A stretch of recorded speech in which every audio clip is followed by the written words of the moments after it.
Welcome back to the Golf Smarter podcast, Jim. Right on, Fred. Let's have some fun. I think this is going to be a blast. Now, I see that you're back in the cabin in Maine, huh? I am. I flew in this morning from Nevada. Oh, my gosh. Yeah. So are you far from an airport where you're like in the boonies, though? You're way out there, right? Well, Maine is the boonies. So Yeah. they do have airports. And, it's not so hard to travel in and out of here. And is the weather, is it turning into winter or is global warming killing it? Yeah, you've got the fireplace. All right, we're all good. It's chilly. It's sub 30 at nights now. Yeah. Oh, but my. 560 during the day. It's still really beautiful. Uh-huh. Yep. Awesome. Wait for the freeze. The freeze. Yeah. Okay, so let's see. We are here. I want people to know that if they would like to ask a question, it's a very simple process. All you have to do is type Q/ and then type in your question.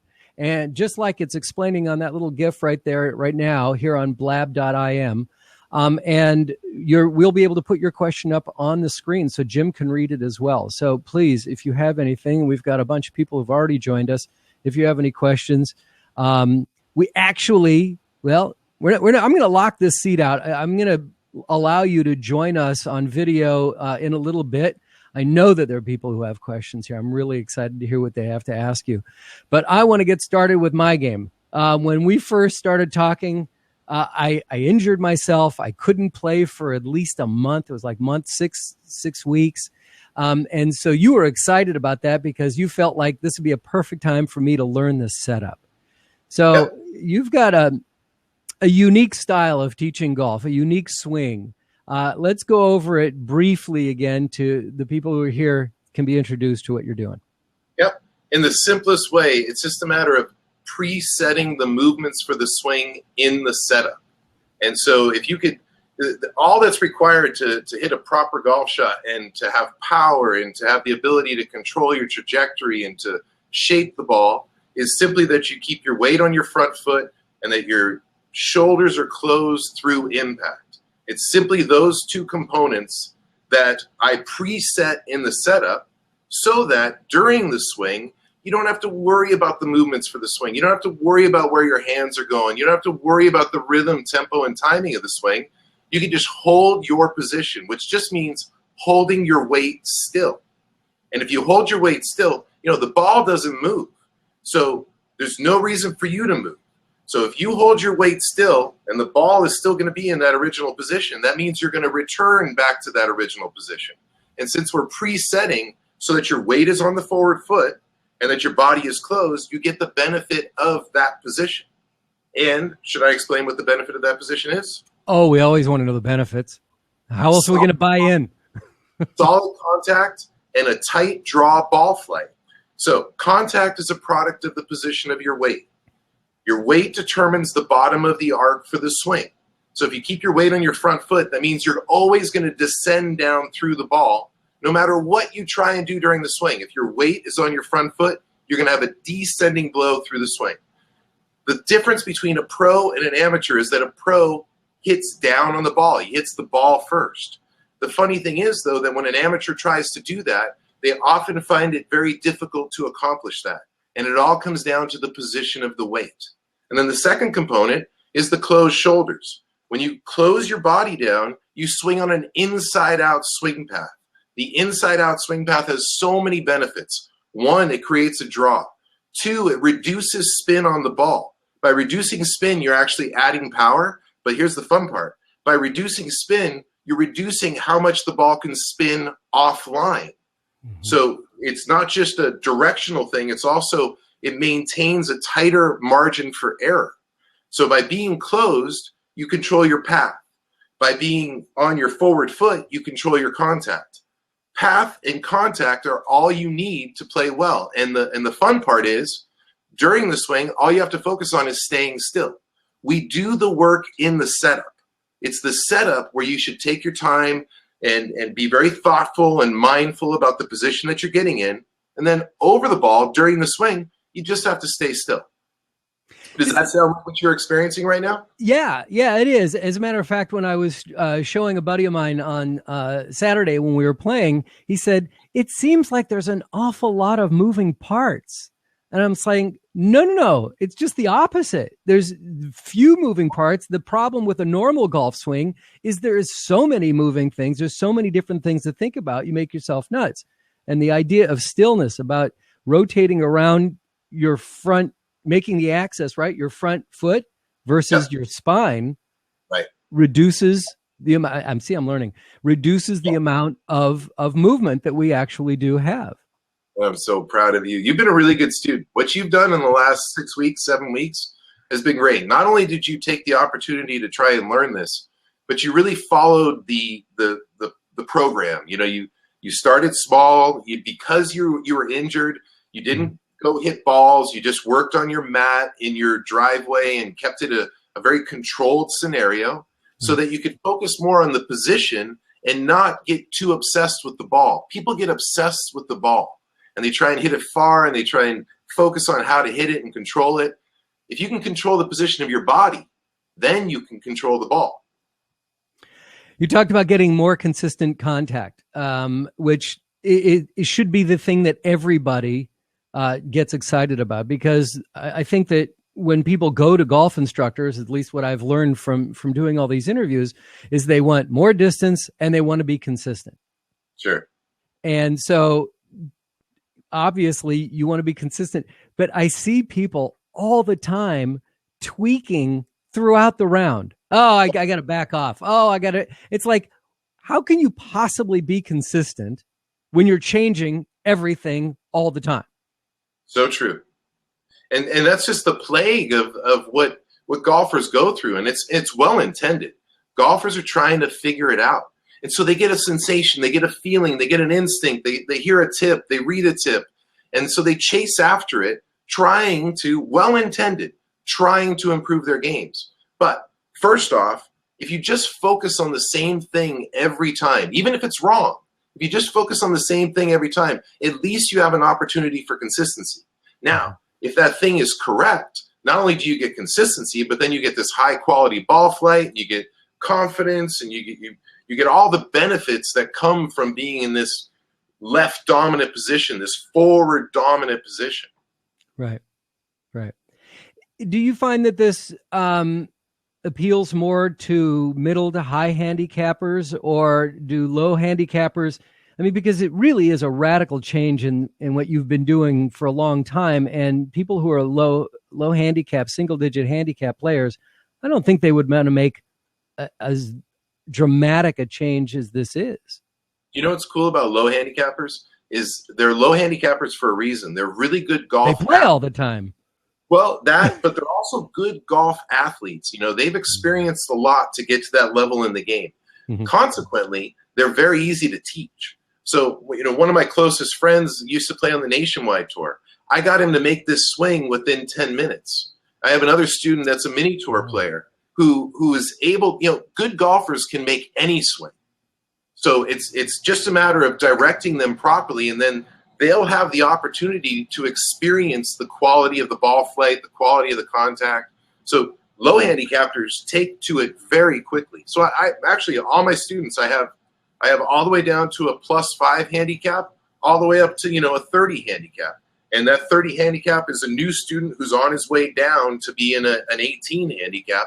But the low handicappers take to it quite quickly because they have the athleticism and the wherewithal. You know, I'm able to talk to the low handicapper with a different vernacular. I mean, because they've already hit this shot. I'm just going to make them realize that every shot should be hit from this position. This shot that a low handicapper would associate with is when they're trying to knock down a wedge. They're trying to take spin off of a shot. You know, it's Tiger's stinger that he used to hit. It's something that good players do as a part of the shots they need in order to play well. So what I do is I say, you know, that shot that you hit that's a real tight draw and it's got that penetrating ball flight and you're not moving your weight? And they say, yeah. I say, that's where every shot should be played from. And so they can jump into it quite quickly. So really the difference is between students is who's committed. You were committed. And that's why you've had some really nice progress and success with it, because you just followed the path. It's different, yes, but it's just a matter of once you start to experience the quality of it, different becomes a positive thing, because what's different? You don't have to worry about slicing the ball anymore. You don't have to worry about contact anymore. You don't have to worry about rhythm, tempo, and timing anymore, or the movements of your hands and arms. So the difference is a big relief. It's a very freeing experience once you can embrace the difference. It was very fun because while we were on the course, my friend was like, he was just amazed. I hit 13 fairways on Saturday, and he was amazed how he said, "Wow, you are really hitting the ball with confidence." And I'm like, I've just started this 6 to 8 weeks ago. I don't know if I'm that confident about it yet, but boy, it feels good. Yeah, and there's multiple components to this. Confidence is something that is a product of experience. So once you experience the quality of strike and the ability to do it, now confidence goes up. But also because you're playing with this very simple swing and it's easy to execute, now you have an ease of performance. So there's multiple things that are in play here that allow you to really get the benefit of the swing. Yeah, confidence is a great one that becomes a byproduct of the experience of hitting the great shots. Right. I want to remind everybody that if they do want to ask a question, and I'm talking to you, John, please do it by typing Q and then a slash. You see I have instructions on there. Q/, then type your question. That way I can put the question on the screen so that Jim can see it as well. And everyone can see what your question is. So if you wouldn't mind, John, just typing it in one more time, we'll get to your question and anybody. And let's try it again. Go lower Q. What is it? How does it say? Oh no, I'm sorry. It's /Q. My bad. And I have to read my own little GIF here. So /Q, then your question. Yeah, that works. So let's see here. Let's go to answer question. And there you go. John Pappas wants to know, if we're staying still, then what is the first move in the takeaway? Or do you even call it a takeaway? Sure. The club gets taken away as a product of the position that you're in. This is part of the freeing experience of it. Once you set your position, you're presetting the movements for the swing. So once you get closed and once you weight the forward foot, whatever you do on the takeaway, if your hands or your wrists break or if your hands come away flat, it's correct because it's according to the position that you've set. So you get this great freedom where you don't have to worry about what your hands and arms are doing. You don't have to make some specific and precise movement to take the club away. Just take it away because you've already done the work in the setup. By presetting yourself, you've already, because see, our body is very specific. And as you set into the position, you're setting how your hands and arms are going to move in the swing. It's the way you grip the club already predetermines how the club is going to go away. So by pivoting into your forward side and then taking your grip, you can blindly take the club away, and the club's going to go away according to the position of your body. So it doesn't have to be something that you have to micromanage. Just take the club away, and while you're taking the club away, if you stay still, the club's going to return right back to where it started from.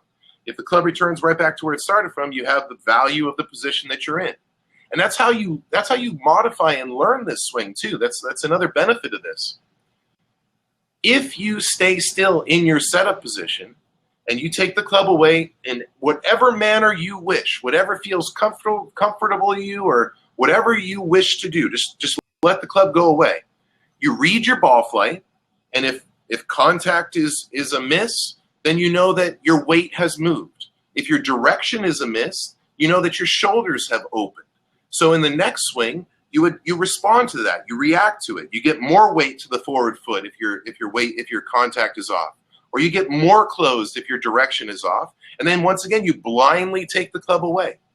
It's kind of like a funny thing, Pros don't micromanage. PGA Tour pros don't micromanage the swing as they take the club away. They take it away in a very natural way because of years of playing the game, right. But it's also because they know better than to try and micromanage or overwhelm the swing with some sort of a movement. Now, what amateurs tend to do is they watch the pros' movements and they try and replicate those movements. Those movements are a product of their position, not so much a product of their intention to move the club one way or another. And so it's really it's almost a misperception or a misunderstanding that you should try and take the club away in a very specific manner. So I was, again, I love talking about this now because whenever you're seeing friends, they want to talk about golf. Somebody said, well, it sounds like stack and tilt to me. I would love for you to respond to that. Well, stack and tilt is actually quite different. The only thing that's similar, that this is similar to stack and tilt, is that we weight the forward foot. But then stack and tilt does a couple things that are different. One, they ask you to micromanage a few positions throughout the swing. So yeah, they weight you on your front foot, but then they tell you to do a series of movements throughout the swing that are actually quite difficult to do. And those movements have you then striking with your right arm. So you weight the left foot, you weight the forward foot to then strike with the back arm. That becomes a rhythm tempo timing thing. So that alone right there, the fact that they're managing movements completely distinguishes the swing that I teach from stack and tilt. But also, like I said, they weight the forward foot, but then they strike with the back arm. So the only thing that's similar is that they weight the forward foot. They don't close down their body. They don't take a pivot and then grip. They're just putting weight on the front foot. And anytime you put weight on the front foot, you're going to have some benefit for it. So stack and tilt has, that the point that they weight the front foot has some merit. But after that, there's a lot of other things that occur that sort of diminish the value of being on that front foot. You can see that John Pappas, I'm echoing in my own head. John asks, it sounds kind of like darts. We lean on the front foot and stay in that structure. And that's a lot. That's one of the analogies that I give. You preset throwing the dart by leaning into the front foot and raising your arm and reducing the movements down to the least common denominator. You want as few hinges as possible. So yeah, it's like darts, except for the dynamic of throwing a dart is much simpler than the dynamic of hitting a ball 300 yards to a target that's this big. So yeah. There's more to it than that, but yeah, it's got the same simplicity. That's definitely, in darts, you're presetting. When you're shooting a free throw in basketball, you're presetting. When you're shooting an arrow with a bow, you're presetting. So it has that similarity between those other skills. And I love the fact that you really enjoy bringing in other sports and making those analogies and comparisons to make it so much more relatable for everybody. And here John says that in a precise game like golf, the less movement, the better. But with this swing, it's not a precise game anymore. I mean, there's not as many things going on in the swing to make it precise, right? Yeah, you have a great freedom. There's a great luxury. And the cool thing is like I said, you just have to have a majority of your weight on your front foot and your body has to be closed through impact, which means you can have, the ideal is to have 70% of your weight on your front foot. But if you have 51% of your weight on your front foot, you're going to be experiencing solid contact. If you're just slightly closed through impact, you're going to be experiencing good ball flight. Now, we want to get to the ideal where your weight's 70% on the front foot, so that way your margin of error is greater. And you want to be closed enough so that even if you make a mistake, you're still closed on the way through. And that's why I really encourage a deep pivot onto the front foot, so 70% of the weight comes to the front foot, and the body is closed at least 20 degrees compared to what the traditional swing would put you at in a neutral setup position. I'm going to switch questions here. We have one from Sal, but another one just came in. And Sal, we'll come back to your question. Kevin wants to know, even with the driver? Even with the driver. Yeah, there's no reason why you wouldn't make the same swing with every club. You change ball position to accommodate for the different lofts. So with driver, you put the ball at the bottom of the arc, just before the club's going to bottom out. So that way you're not hitting straight down on the ball like you would with a wedge. You play it off the inside of your left heel, which puts the bottom of the arc just slightly ahead of the ball. And so that way you're catching it at a real shallow point in the arc. So that way the low lofted driver is now able to produce a high and powerful shot. Hmm. Well, John wants to know, and hopefully you can interpret this question because I don't really understand what he means. But so, is it like a 3/4 open door slamming shut? How, John, tell me more about what you mean by that, because I kind of get a sense for what you're talking about. The hinge for the door is your left side, and your arm is the door. So it is like that, where you're trying to hold the hinge of the door still so that your arm will swing along that line. But is that what you're referring to? Well, he says, that was not him. All right. Well, John, you gotta re-ask your question here, or see if we can get more in there.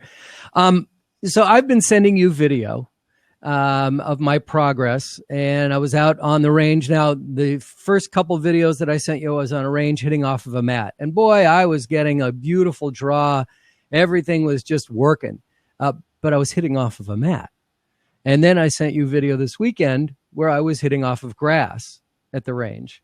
I think you answered John's question. He said exactly my point. And so I sent you video, and after I sent you the video, then I looked at it because I went to the golf, and played 18 after that. But I looked at the video later. I was shocked at how open, right? No, I was closed. You were closed. You just weren't as I was closed. Intending to be. Right. And that my shoulders, and you can, if you want, stand up, because I think you have enough room there. If you want to stand up and show us what you're talking about rotating onto your front foot. And this is where you really need the practice to see what he's doing. So why don't you explain what you're doing right now, Jim? All I'm doing is I'm just pivoting my weight onto my forward foot. As I pivot my weight onto my forward foot, my body closes down and my weight comes to my front foot. So by doing that, I'm closing my body to create an inside-out path, and I'm securing the position of my weight. Super simple. But go back to that spot, because I want to see where I'm missing my point here, because I feel like I'm rotating onto my front foot, that I've got a lot of weight, but I'm struggling with where do my hands go, and then once I get my hands where I feel like they're in the correct or a comfortable position, all of a sudden my shoulders are now square again. Okay, so as you pivot, your hands and arms pivot too, right? So as you pivot, that's why I say pivot, then grip. If you pivot, then grip, now your hands go onto the club exactly how your body is. So it's relying upon the setup position to create the action in the swing, to create all the precision in your hands and arms. All comes from once you pivot, then you grip. Notice if I face the ball and I grip, I'm going to have a neutral grip. If I pivot, then grip, I have a strong grip.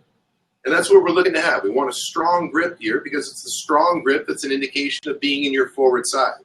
And it's a strong grip that creates power. Good ball strikers always have strong grips. Right. And your shoulders. Yeah. Go back. Or maybe you can do it this way. But I see that your shoulders are at a extreme angle like this, where I kept seeing mine do this. Yeah. And when I was watching video. You're actually not far off. And if you look at the comparisons that I make between us, there's a lot of similarities between you and I. I'm not tilting my shoulders this way. Once you pivot, your shoulders fall into a position. Wherever that position is correct. So the pivot dictates how much your shoulders are going to be at an angle. Your pivot dictates where your hands and arms are going to be on the club. So it's really just to rely upon the pivot in order to get into the same consistent position. Now, there was a question earlier that Sal asked and said, how long does it take to accomplish making this swing? I would like you to answer that question. Tell everybody how you've been playing and what you've been going through. And just, what is it now, 6 weeks? 6-8 weeks. Yeah, I mean, we started around September 1. So here we are in November, a couple months into it. And I've played 3 rounds since, and I shot 82. Then I had a 90. And I'm like, okay, do I really want to keep doing this? And I'm like, yes, I do. And went out, shot another 82. And then actually this weekend shot an 80. Yeah. And I was really excited because in the 18 holes, I hit 13 fairways. I didn't hit I think I only hit 5. No, I'm sorry. I hit 13 greens in regulation. I hit about 5 fairways, but my misses were really close. They were just off on the fringe on left or on the right. One shot I had just went. It didn't turn at all. It just went straight, but it went right because I was pointing that direction. So, but I was like I said, I made 13 greens in regulation, and that's a shame that I just can't putt. Well, and that's all part of it. Think about it. Once you can get this swing down, then you can start to focus on the other disciplines of the game. You get to start to take the swing for granted. So then you can put that same time that you've put in the last 6 weeks, you put that into your short game. So now then your ball striking will be what it is now because all you have to do is stay still. It's not like it's something that needs to be constantly maintained. And then you can start to focus on the other skills of the game and everything starts to catch up. I think the average golfer should be a 6 handicap.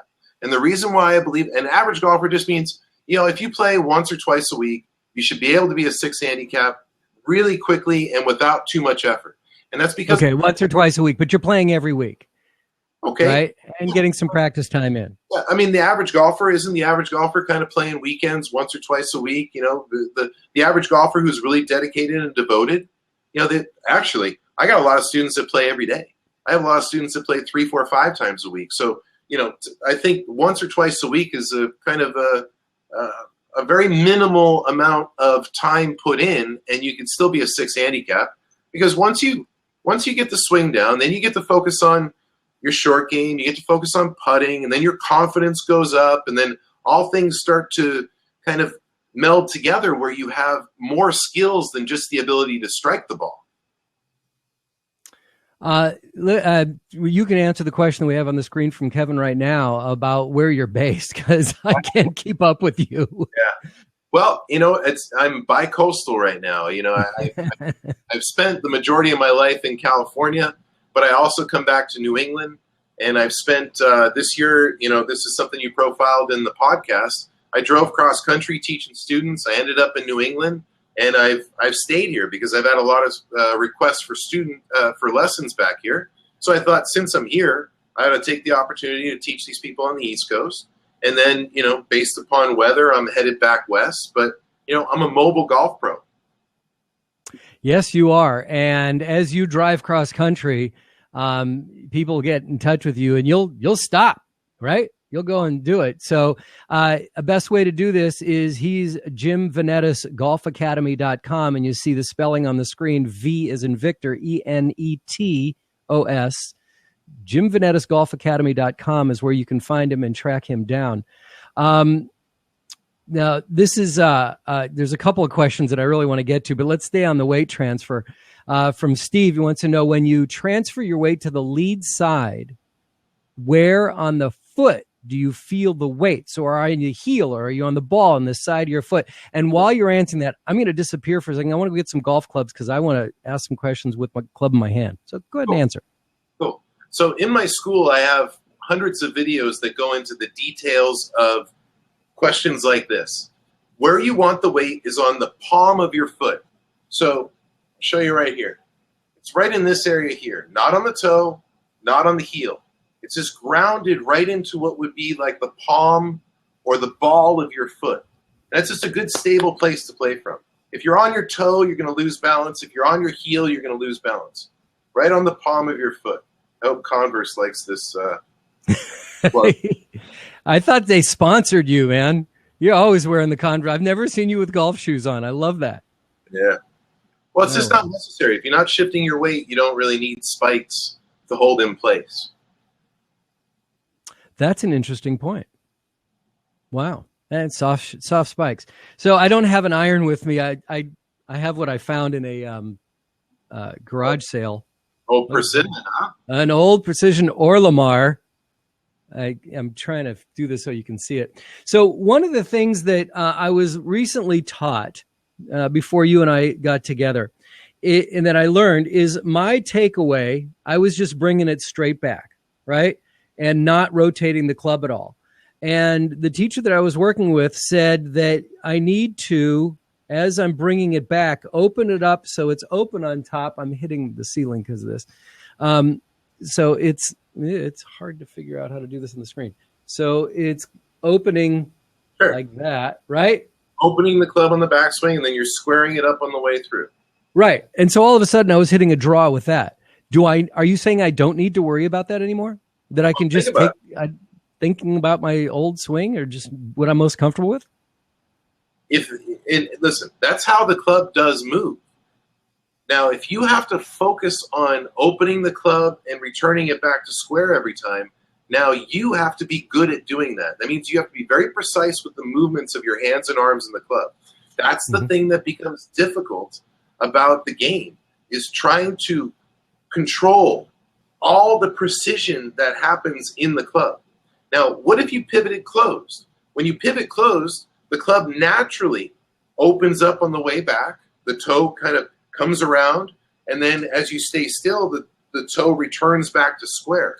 So instead of you having to do it or find a square position through impact, you don't have to worry about it anymore because the setup position already forced that. We want the setup to create the action. So that way, I mean, it's so important to remember. It's not just about defining what happens in the swing. It's about giving the student an opportunity for ease of performance. If you can go on all day about all the minutia and subtleties of the movements in the rotation of the forearm and the rotation of the body and what the club's doing in the shaft. But if you can't execute it consistently, then there's no point in even paying attention to it. But what if you set into a position that caused all of those things to occur? And that's what I realized with this swing. You know, I have thousands of students that are all able to hit really high quality shots. It's not their athleticism or their attempts to micromanage the movements of the club that have that happen. It's the setup that forces the proper movements in the club. So that way you don't have to worry about it. It's like saying, you know, a race car driver knows that his tires are spinning forward, but he doesn't have to micromanage each rotation of each tire. He just gets to jump on the gas and make sure that he turns and keeps his position on the track proper, because the machine itself is going to take care of all of that. Well, it's similar with the setup position. Our setup position forces the proper movements of the club, which is why you're experiencing such high quality shots. You said just the other day you hit 2 par 5s in 2. Yeah. So I've never done that before in one round. Right. You're getting big power. You're getting consistency. You said you had to hit this really precise shot between 2 trees, and it was what'd you call it? A target golf shot that you were able to execute. Yeah. So just maybe, if you set up properly, the movements of the club will be proper so that you don't have to worry about them. Mm-hmm. It's a terrible burden to have to think about all the movements that the club experiences during the swing. And everybody knows that overthinking is never a good thing. So instead of just not overthinking for not overthinking's sake, we're not overthinking because we don't have to, because we've already taken care of the movements in the setup position. I don't want to spend a lot of time on equipment. I don't think it's necessary, but this question from Rick about needing forged irons. Yeah, let's do it. I think that everybody should be fitted for clubs. Doesn't matter where you are in your game. That getting fitted is going to make a huge difference. And you're not going to believe how much of a difference having the properly fitted clubs for you can be. It's as simple as this. Your lie angle is really crucial. The club needs to run through the ground level. If the toe digs, the heel comes forward, and even if you make a perfect swing, the ball's going to go to the right. If the heel digs, the toe comes forward, and even if you make a perfect swing, the ball's going to go to the left. We need the club to run through the ground level. Now, since everybody is different, we have so many different body types, to corner everybody into this term of being a standard loft and lie or a standard lie is a bit much. It's like everybody wearing the same size shoe. And of course, everybody doesn't. So because we have different heights, different lengths, arms, different club head speeds, if you get a forged club, it can now be bent. The lie angle can be bent very easily. Cast clubs cannot be bent. So when you buy a cast club, you're just stuck with that lie angle. If you buy a forged club, you can move it 9 or 10 degrees, flat or upright, to match your specific swing. So it's just a matter of, if you're going to buy a suit, you can buy it off the rack or you can get it tailor-made for you. The cool thing about golf is the price isn't any different. You're going to spend a lot of money on cast clubs. You're going to spend the same amount of money on forged clubs. Buy a forged club so that you can then fine-tune the fit of the club for you. Jim, I am just so excited about the reaction that the Golf Smarter community has had to your instruction on the shows over the last, we had that nice series of 4 in a row. Matthew just wrote in to say that he joined your online school a few weeks ago and have found it utterly amazing, which is quite a testimony. Thank you, Matthew, for saying that. Now, the stuff that's coming across now, let's get John's question since you did that. Do you find clubs are typically too upright or too flat? Well, sure, and it's not. There's nothing consistent about it other than they start with just one standard lie angle. So it's all relative to your size and your club head speed. Yeah, you're going to have some that are too upright and some that are too flat. The better the player, the more upright the lie tends to be, because the better player creates more club head speed, and as you create more club head speed, a shaft flexes multiple ways, but one thing that it does is it droops, where the toe droops as it comes into impact. The toe comes down like this, and the shaft is back like this. So the higher club head speed that you have, the more droop you're going to have in the toe, which means the more upright the club needs to be. So the better players are always going to tend to be more upright. But yeah, there's no right or wrong. Flat or upright is not correct or incorrect other than relative to you. So you want to just make sure it fits you. It's like saying a size 12 shoe or a size 8 shoe. Neither is correct or incorrect. It's just the one that's supposed to fit you is the one that you should be wearing. Absolutely. Absolutely.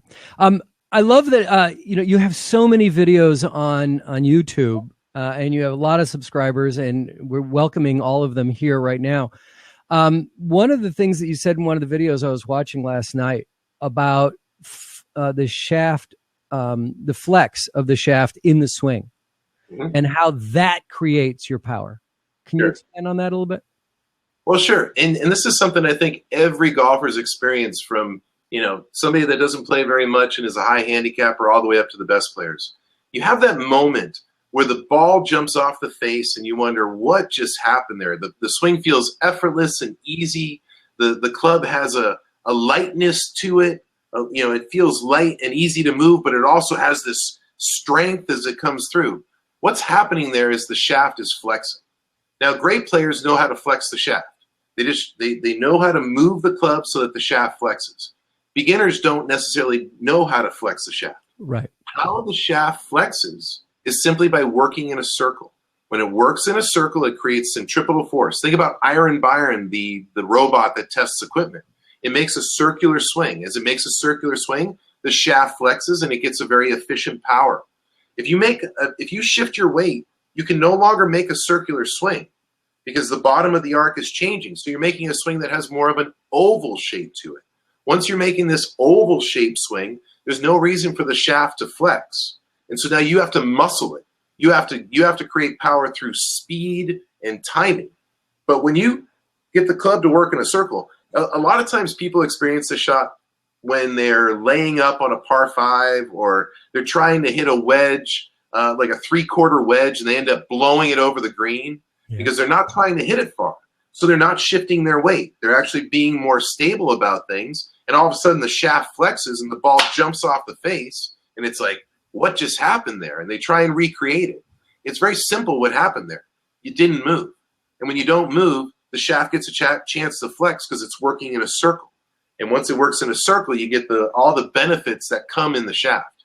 The reason why pros hit it far isn't because they're any stronger than another person. It's because they get the shaft to flex. I don't want to spend, again, this is not something I want to spend a lot of time on, but it's an interesting question that Steve brings up about what other PGA professionals think of your method. Sure. I'd say it's like 50-50. And it all depends on how much time they put into discussing it with me. A lot of guys say this will never work because they don't understand the technology behind this. They haven't experienced it themselves, or they haven't seen what it can do for a high handicapper that's all of a sudden able to hit tight draws that are really solid. And then there's a bunch of guys that, it's just like on tour. You have good ball strikers and you have bad ball strikers. Good ball striking pros understand this swing.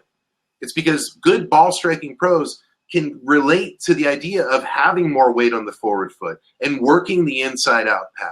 And so this isn't so far-fetched. Other pros that are more prone to swinging a steeper swing path or more over-the-top swing path can't really understand it, so they think there's obviously going to be some resistance against it. But I relate it to this. The mind can't know what the eyes can't see. So there's a lot of good players, and think about it. Your best ball strikers all hit out of their forward side on tour. Fred Couples or Jack Nicklaus did, Bobby Jones did, Tom Watson, Louis Oosthuizen. These guys are all great ball strikers. Didn't Hogan? Hogan hit a lot out of his front side, yeah, for sure. Yeah. And he talks about it in his 5 fundamentals. Now, the one thing Hogan says is that he wanted 5 right hands at impact. So he was definitely a left dominant player, but also incorporated using his right side in it, and it required timing. That's also why he hooked the ball pretty violently, and he played best once he stopped trying to hit draws and just working off of a fade, and that's all because his right hand was participating. I think his right hand was participating too much in the swing. But there's a great paradox that happens between ball strikers. Great ball strikers are often bad putters. So if you look at it, Fred Couples is a great ball striker. He's a poor putter. It's because he's in his forward side to strike the ball, but he's also in his forward side to putt the ball. And so that's where you start to realize, oh, okay, I want to be in my forward side to strike the ball, but I want to be in my back side to putt the ball. Tom Watson is another great example of that. A couple of things I want to let the audience know. Those who are live with us right now on Blab, you'll see at the bottom right of my screen and on Jim's screen, there are 2 little hands. If you click on that, and I'll click on Jim's, yeah, it's like saying, "Hey, we appreciate what you're saying, and we agree with you." So that's always fun to do. One of the things that I would like to address that somebody wrote in about is about taking video of your swing. Even though you have minimal movement and, there's still, it's such a different type of swing. It takes a while to get into this, at least from my perspective. So what it's been invaluable to me, because I can't be with Jim, is I do take video of my swings from down the line and from in front of me. And I send it to Jim, and he sends back to me, when you become one of his students, he'll send it back to you and discuss it with you on what is going on with that swing. So getting the video is critical. And I was shocked to find out that even though I was hitting the ball well, my shoulders were still not as close. I always get these reversed. Closed as I want. Right? Yeah. Yeah. And so having you, I'm sorry, go ahead, but it's having you, explain it to me and show me where the issues are makes a big difference. And that's because we're working towards an ideal. You've already experienced a lot of quality from this. But, like I said, I think the average golfer should be a 6 handicap. So we're headed down with your handicap. It's only going to get better from here. And that's as exciting. You said, it takes some time.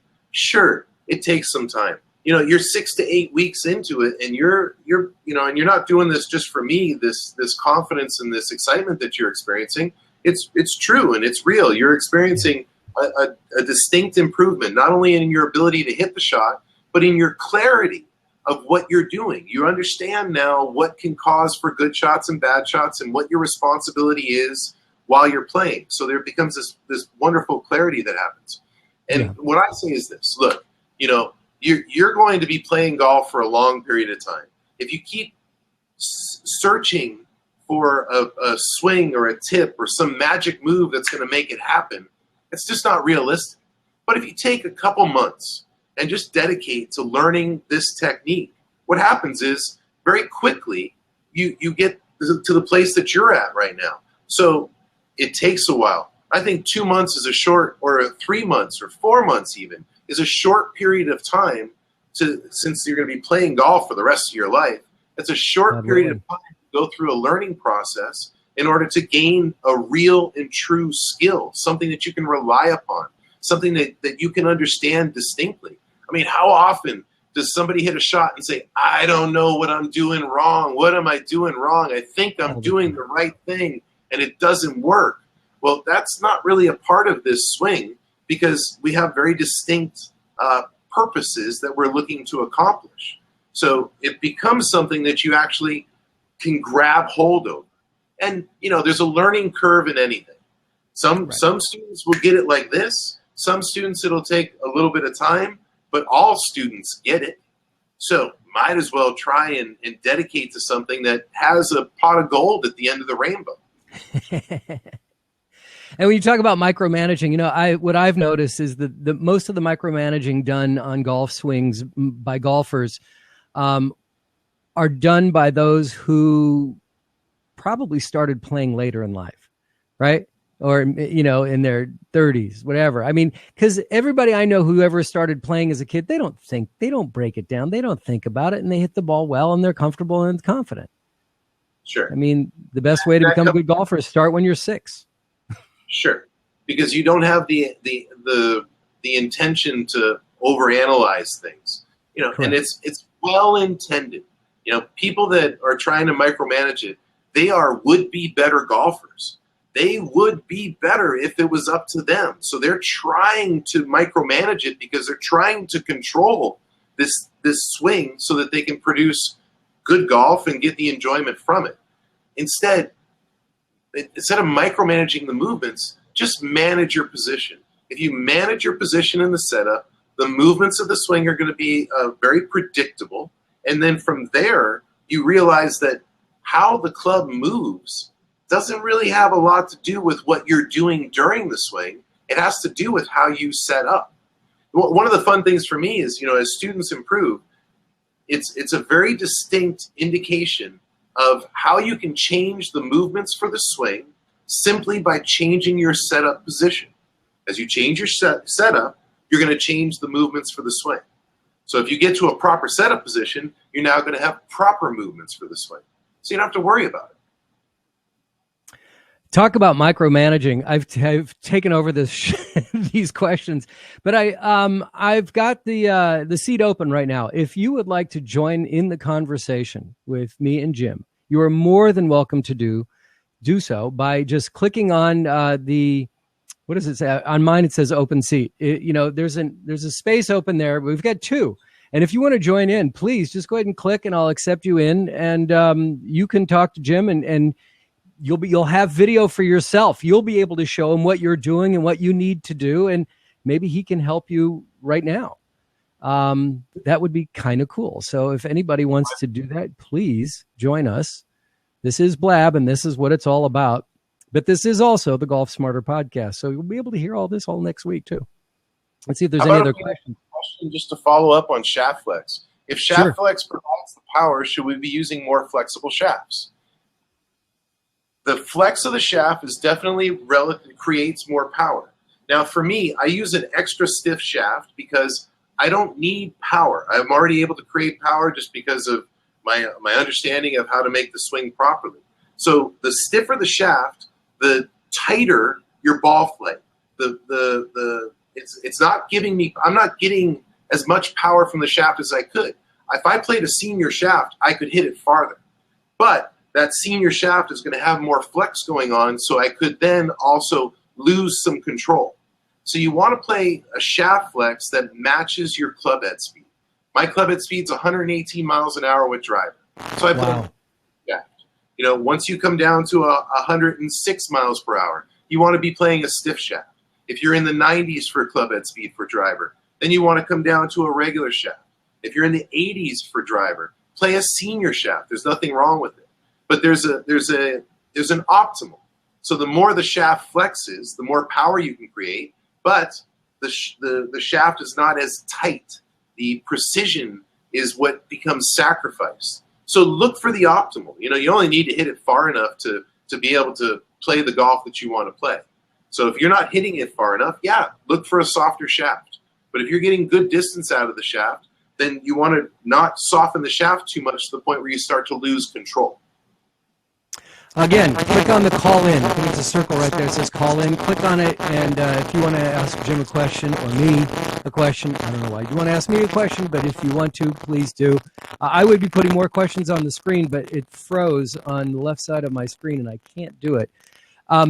You were telling me a story, and we shouldn't name names here, but I know that you've worked with some celebrities. You told me this story about you were watching somebody being interviewed on the Golf Channel, on Faraday's show, and he was complaining about his golf game, and you tracked him down and said, I can help.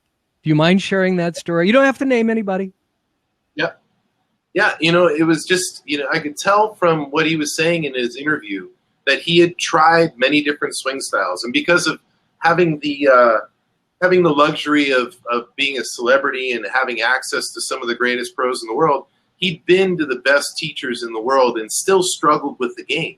And I could tell, and he took the responsibility upon himself personally. He said, it's my fault. This is I'm not good because I'm not going to be good because I can't do it.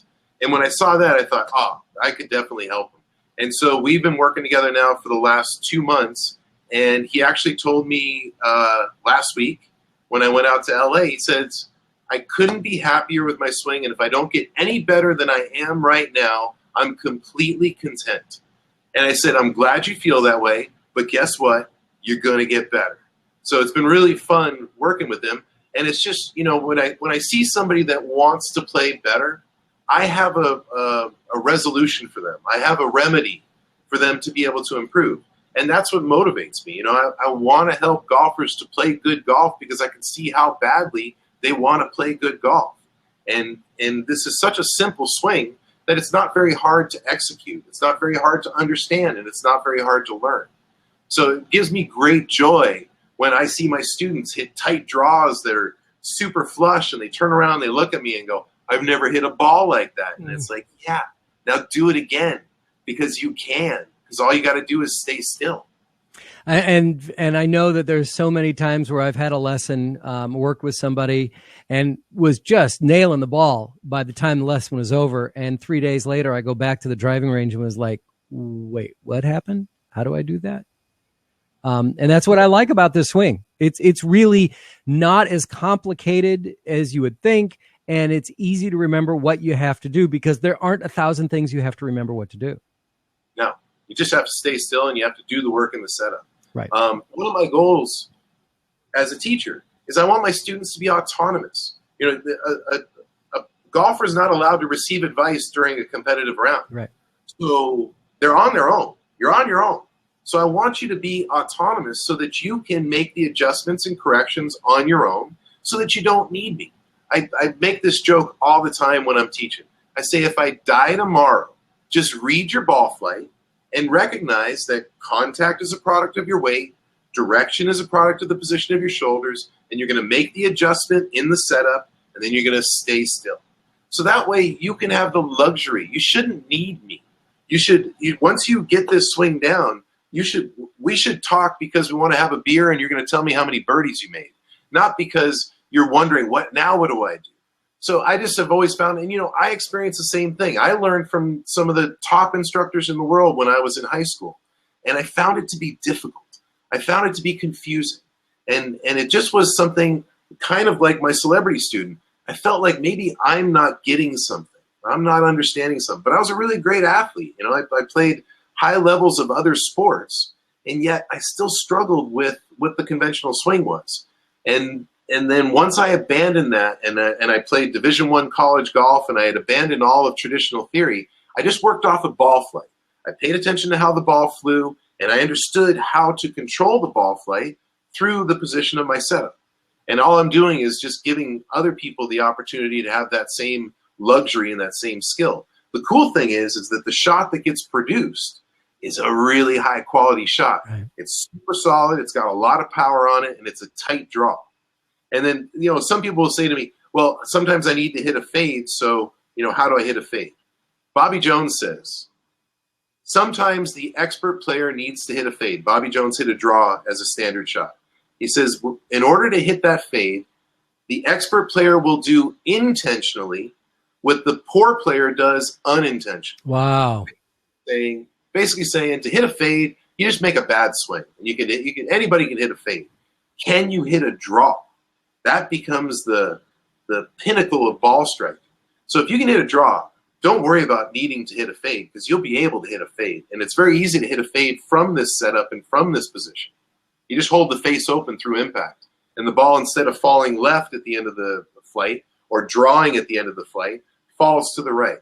So this gives you the luxury. This gives the average golfer the luxury of hitting draws. My students all hit draws. And many of them have never hit draws before we started working together. And it's a big joy for them. They say, yeah, high five. I'm just raising my hand. I'm that guy, but I'll take that high five. Yeah. And it's true. It's hard to hit a draw. Yeah. So now that you have the luxury of hitting a draw, it's very easy to hit a fade. You just go ahead and make a semi-bad swing, and the ball will fade.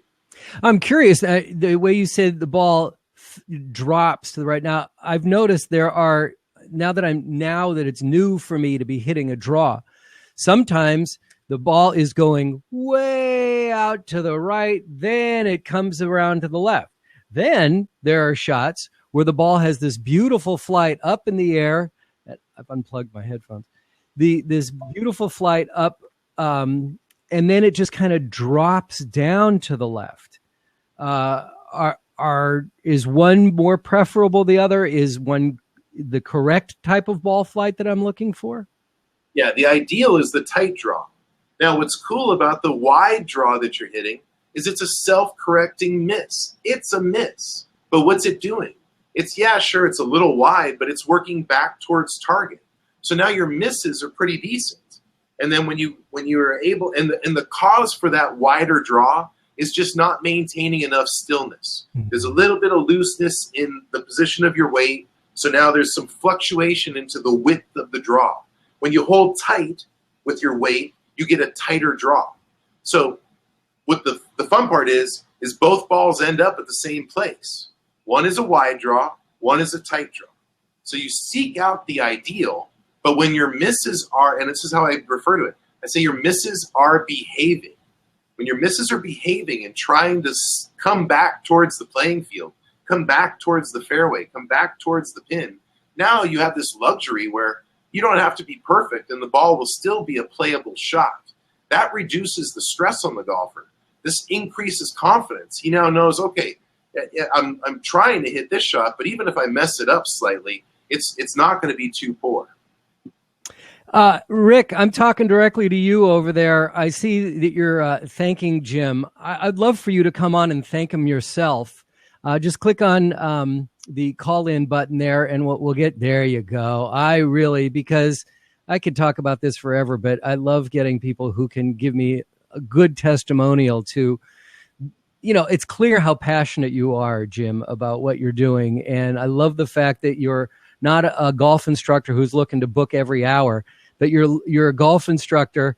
How you doing, Rick? You're a golf instructor that wants to see your students improve, and you just take such pleasure out of it.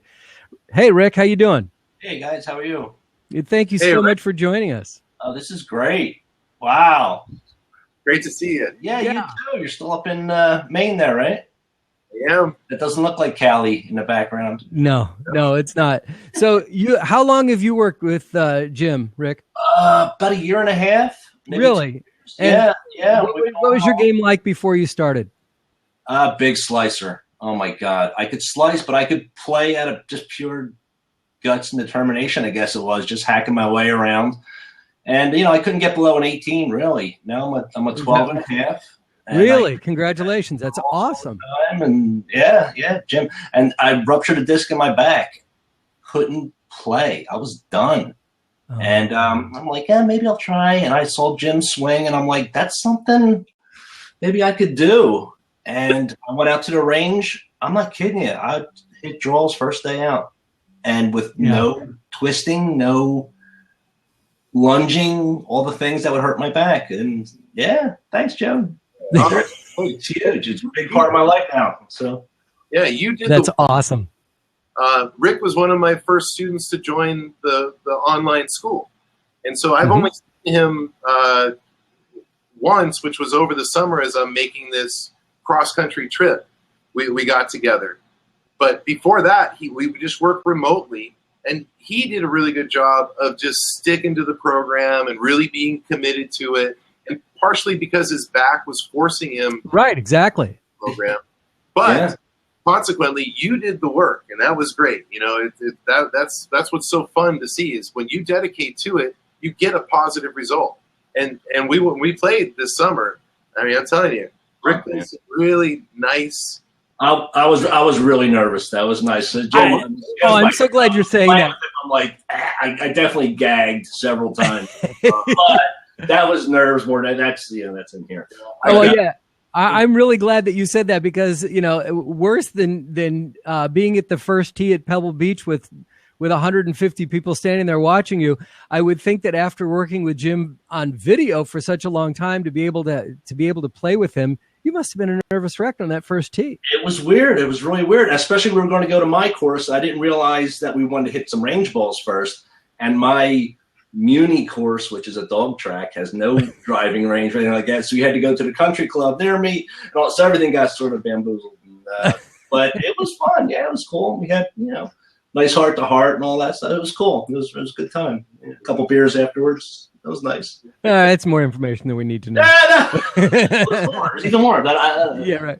And anybody else who wants to click on the call-in button, and if you have a comment or a question, we would love to have you. For anybody out there, if you haven't tried Jim, you got to try him. I tell everybody I run into at the range, they go, man, you hit a nice ball. I said, Jim Venetos, you got to check him out, man. He's on YouTube, So. Thanks, Rick. Okay, sure. Thanks so much, Rick. We appreciate you calling. Take it easy. Good to see you. So another one is somebody saying, let's see, who is this that's talking about here? Noel. Let's see, golfing when I'm not a worker bee. So Noel, you said that you're having a blast with the show. Thank you very much. I hope that you become a regular listener to the Golf Smarter podcast. We're at golfsmarter.com. Unfortunately, you don't have a mic or a camera, but you were able to watch us. And you said that Jim taught you this. You're so glad that you met him. You have a YouTube link here. I'm sorry we can't share it on here. I'm going to go look at it afterwards. And anybody else who's watching can go ahead and click on that. Jim, I don't think anybody else has any questions, and I'm getting ready for dinner myself. It's late at night where you are. Thank you so much once again for coming on to the podcast.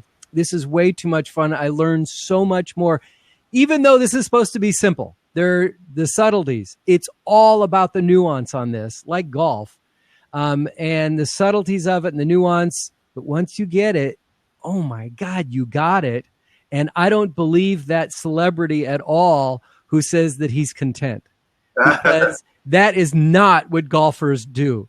There is no such thing as a content golfer. You can watch any PGA Tour event, and a guy will come in first place, and he'll shoot 17 under par, and he'll say, but I was not hitting the ball well that day. It's like, shut up, right? It's like if we could just do close. The game dangles the carrot in front of all of us, and it's the game that forces us all to improve. That's really what it is, and it's just. Through this technology, you have a very real opportunity to gain on it and develop a true and real skill that not only produces a great quality shot, but gives when you play. Awesome. Again, JimVenetosGolfAcademy.com. You can find him on YouTube as well. I think my dog is ready for dinner as well. You can find Jim Venetos Golf on YouTube. He's got almost 150 videos on there, and they're really, really interesting because you cover a lot of territory. But better than that, go to the Golf Academy website, JimVenetosGolfAcademy.com, and seriously consider becoming a student where you could start sending videos to Jim, and he'll get back to you with really detailed explanation of how close you are. Not what you're doing wrong, but how close you are. This is the kind of teacher that he is. And again, Golf Smarter Podcast, golfsmarter.com. If you have any questions for me, you can always write Fred at golfsmarterpodcast.com. And we've been around for 10 years. It's coming up to 10 years. And we have a lot of shows that we've done over that time every single week. So this is episode 516. I guess 520 is 10, right? 10 years of once every week. So that's what we're coming up to. I'm very excited about it. You do Jim, a great job. It's really been a pleasure to have these discussions with you. I really enjoy it. And you are not done, buddy. We're going to have you back regularly. Cool. My pleasure. All right, bud. Thanks so much. And thank you, everybody, for participating. Have a great night.